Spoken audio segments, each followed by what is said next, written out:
कबीर जी कहते हैं, हम घर फूक्या अपना और लुका लीन हाथ, उसका घर भी फूक देवा जो चले हमारे साथ।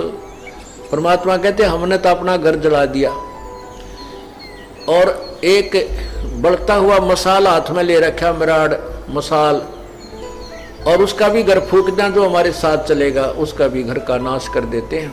अब यहाँ इस बात को समझना है कैसे नाश करते हैं। हमारे शरीर में और ज्यादा जो मोह ममता रूपी घर किए हुए हैं ये अड़ंगा भरा है। कहते हैं जो हमने तो अपना ये घर साफ कर लिया, फूक फाक दिया इसके अंदर जो कबाड़ भरा था, और उसका घर भी फूक दिया जो हमारे साथ, अर्थात हमारा पंथी होगा, हमारा हम सफर होगा, हमारे अनुसार जो चलेगा, उसका भी ये सारा कुबाड़, उसके घर के अंदर का सारा गंद जला देंगे। हम घर फूक्या अपना और लुका लीना हाथ, उसका घर भी फूक देवा जो चले हमारे साथ। एक बार श्री नानक जी अपने दो वो शिष्यों के, विशेष शिष्य थे उनके साथ भ्रमण पर जा रहे थे। एक वृद्धा उनकी बहुत अच्छी सेविका थी, वो उनके वहां रुके, तीनों जने। बुढ़िया ने बड़ी सेवा करी, गाय बांध रखी थी।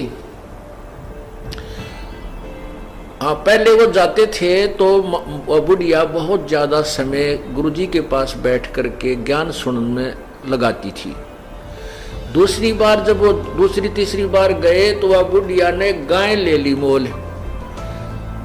गाय लेकर के उसको परवरिश में लगी रहती थी। गुरुजी गए तो उनको अच्छा दूध, गाय का, फिर दही मक्खन, खूब सेवा की।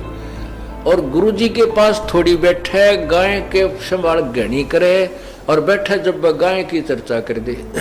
गुरुजी गाय बहुत अच्छी है, इतना दूध देती है, ये तो 2 महीने पहले भी, 1 महीना पहले दूध देना बंद करती है, फिर तुरंत ब्याह जाती है।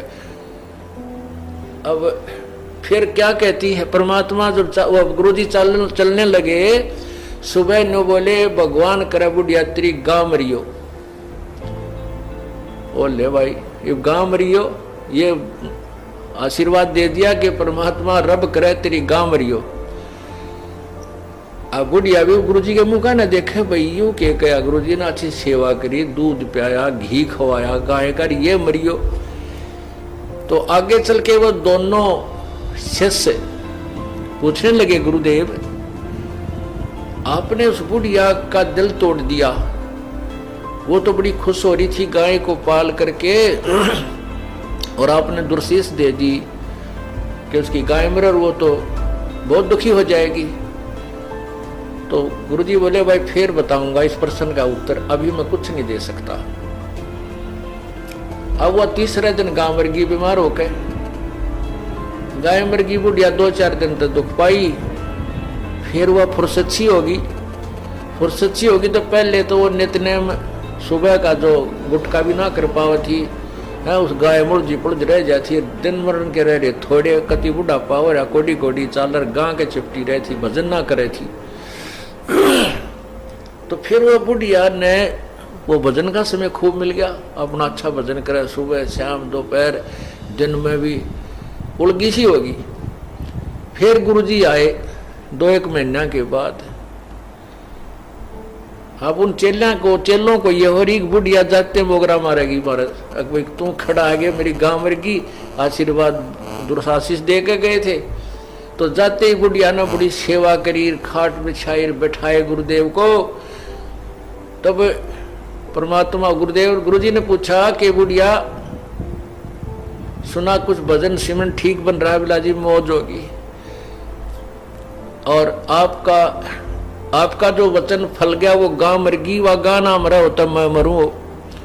अर्थात मैं अधूरी जाती, मेरी भक्ति नहीं बनती प्रभु, वह गां की मृत्यु होने से, और मुझे भजन का समय मिल गया, आपने मेरे ऊपर बड़ा रहम किया। तो परमात्मा ने कहा बुढ़िया उस समय तो तने में बहुत बुंडा लग गया, जब तक तुम अंदर अंदर खूब गाड़ दे थी मेरे ती बताइयो किसे गुरु जी हुए मेरे पशुओं ने मार कर राजी है अका जी एक पर तो मन में खोट आया था, परंतु बाद में समझ में आई।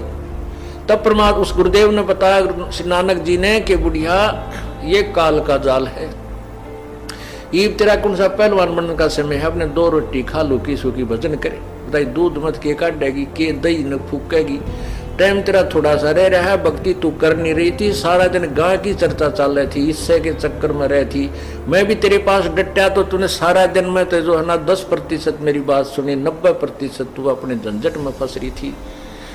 अब तेरे उपकार के लिए ये आशीर्वाद देना पड़ा कि तेरी या गऊ यहाँ से छूटे। तो पुण्यात्मा फिर बुढ़िया का कसूती समझ में आ गई, अके भगवान कति नाश हो गया था, मेरे तो अंतिम समय आ रहा था और कति राम नाम की रुचि रही नहीं थी, गाय मुड़ रही थी। तो पुण्यात्मा संत जो करते हैं वो ठीक करते हैं, भगवान जो करता है वो बहुत अच्छा करता है। उसके लिए क्या बताते हैं कि कोट जन्म तन भर मत होगे कुछ ना हाथ लगा रे, कुकर सुकर खरबा बोरे कौआ हंस बगारे, कोटि जन्म तू राजा की न मिटी न मन की आशा, और भिक्षक होकर दर दर घूम लिया ये मिला ना निर्गुण रासा। इंद्र कुबेर इसकी पदवी ब्रह्मा वरुण धर्मराया, और विष्णुनाथ के लोक को जाके फिर भी उल्टा आया। अब उस माई का यह बात समझ में आई तो वो घनी खुश होगी, न बोली बेटा तक गया सो यू तो दुख भुला नहीं जाता, लेकिन अब काम सीधा मिल गया मुझे। अपनी भक्ति करी बुढ़िया ने खूब डट के, और कहते हैं वहाँ उसके दूसरे पड़ोसी बता रहे थे कि शाम के समय एक पैर नीचे बुढ़िया का, एक पैर ऊपर, और नो कड़ लाए जैसे नो की नो सुबह बैठी पाई मरी पाई, आराम से गई, यानी इतना सुंदर मौत हुई पता भी नहीं चला।